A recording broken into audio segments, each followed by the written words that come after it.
Goeiemôre vriende, dit is vandag donderdag 21 Mei 2026. Mag dit vir julle 'n mooi dag wees vandag. Kom ons raak net so vir 'n wyle stil.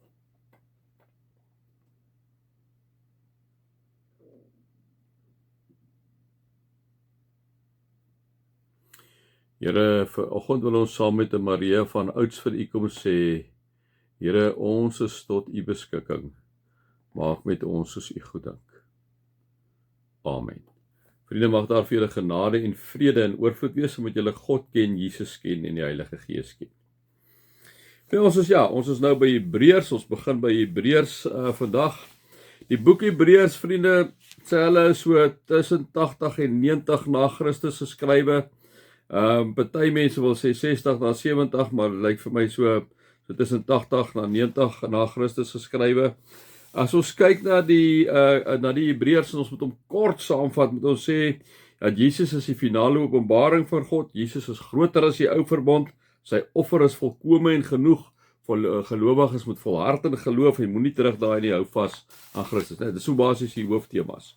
Ons weet nie eintlik wie het hom geskrywe nie, vriende. Mense weet nie lekker wie het hom geskryf nie. Hulle sê waarskynlik is dit nie Paulus nie. As jy kyk na die styl en al die goed, die naam Hebreërs dui gewoonlik eintlik op die Joodse Christene gewees wat uit die Judaïsme tot geloof in Jesus gekom het. Ons sien ook dat hoekom is die boek geskryf, die boek is geskryf om mense te waarsku om nie weg te draai van Jesus af nie.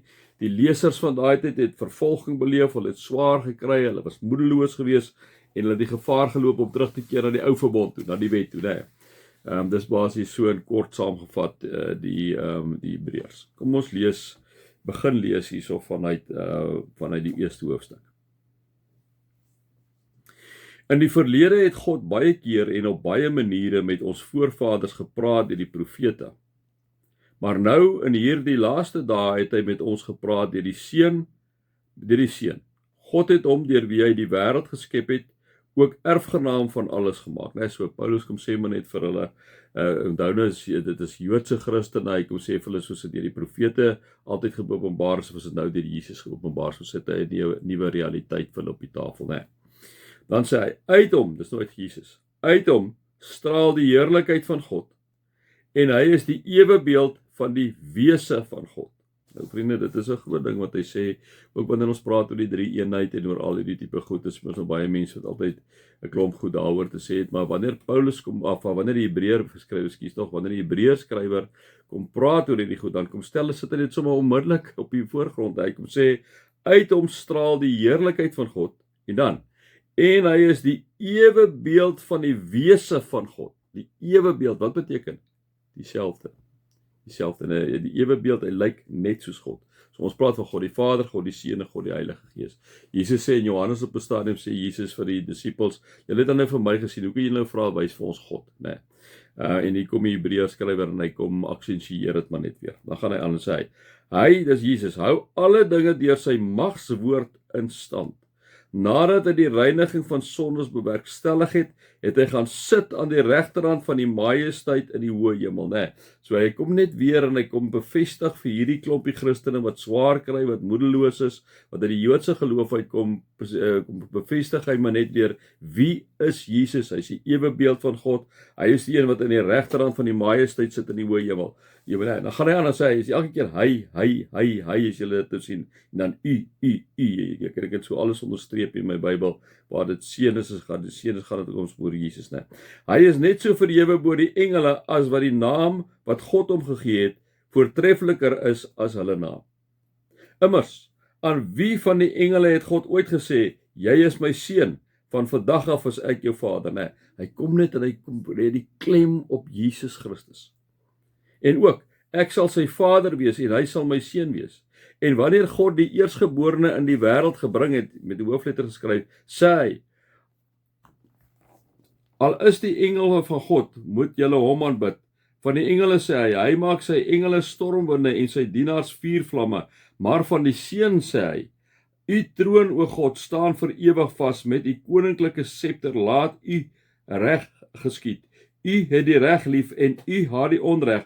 Daarom het God, u onder groot vreugde tot koning gesalf, bo u tydgenote. En so hy bevestig en lê net absoluut klem op wie Jesus is. Nou kom sê hy, U Here het in die begin die aarde gevestig, en ook die hemel is die werk van U hande, die dinge sal vergaan, maar U sal bestaan, soos 'n kledingstuk sal alles versluit, soos klere sal U dit oprol, ja, soos 'n kledingstuk sal U dit vervang, maar U bly dieselfde, en U jare het geen einde nie. Van watter engel het hy ooit gesê, sit aan my regterhand, totdat ek jou vyande aan jou onderwerp het. Nou, ek kom net weer, ek kom sê vir hierdie Messiah of Joodse Christen, en ek kom sê net, moenie daaraan twyfel nie, Jesus is daar, ek kom bevestig dit vir julle, kom sê die Hebreërs skrywer, en dan kom sê hy die einde van hoofstuk 1, is hulle dan nie almal geeste in diens van God, wat hy uitstuur om te dien, wat die saligheid, te dien wat die saligheid gaan beerwe nie, né? Ja, ek gaan nou nie aan, ek wil so verlei om aan te gaan, maar dit gaan daaroor, vriende, dat hy kom sê, kom ons gaan weer terug na die eerste versie toe. In die verlede het God baie keer en op baie maniere met ons voorvaders gepraat deur die profete, maar nou, in hierdie laaste dae, het hy met ons gepraat deur die Seun. God het hom deur wie hy die wêreld geskep het, ook erfgenaam van alles gemaak. Uit hom straal die heerlikheid van God, en hy is die ewebeeld van God. Nee. Kom sê die Hebreërs skrywe maar net vir ons, en dat ek en jy, vriende, wat in die jaar 2026 lewe, daarna moet vashou, want dit is so baie ander gelowe wat rondom ons staan, wat juist dit wil bevraagteken dat Jesus die Seun van God is, wat juist wil kom bevraagteken, liewe vriende, dat daar enigstens iemand is wat vir ons sondes gesterf het, dat daar net 'n God is, 'n een God is, net soos 'n Allah is of so, en dat daar nie iemand is soos Jesus Christus nie, en tog kom leer die woord vir ons, vriende, wat deur soveel navorsing en goed al gaan kyk is na alles wat ons gekry het in die verlede, vir bewyse dat die Bybel waar en eg is. Ek kom net vir ons kom bevestig dat Jesus Christus is God self.